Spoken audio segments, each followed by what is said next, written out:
Ghana began by setting out the policy contest. The policy contest said in 2015, the government announced or submitted to the UN a set of climate change priority interventions in the country that represent what Ghana will do as our contribution to dealing with the global climate change.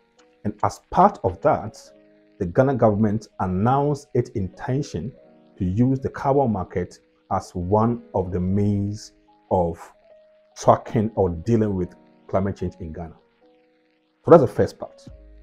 And after that, we have set out the processes to operationalize the carbon market in Ghana. And we've done a number of things. One, we have set out to negotiate or engage in a bilateral engagement with countries who are interested to cooperate with us to create the demand for carbon credits. Carbon credits are commodities, or it's like gold, or it's like oil, or it's a currency that are created from projects that can be traded or can be exchanged for payment.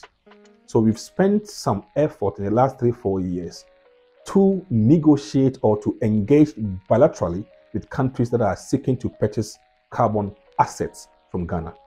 We are also discussing with some private companies who are also interested in obtaining carbon assets from Ghana. Now, the benefit of this is that it allows private sector in Ghana to participate in the process of addressing climate change in Ghana, and at the same time pushing for the need to invest in green businesses. So that's our first part. The second part of our work is also focusing on developing a national policy document, what we call the International Carbon Market Framework. And that is to lay down the rules and the regulation for creating carbon assets in the country. The third one is about establishing a carbon market digital infrastructure. It is on this infrastructure that we can issue the carbon assets and also transfer those carbon assets to the intended buyer. The fourth one is also about making investment in establishing a national institutional arrangement that would back the whole infrastructure or the whole architecture for establishing the carbon market in Ghana. The last one is also at the same time, we are also engaged in developing projects on the ground.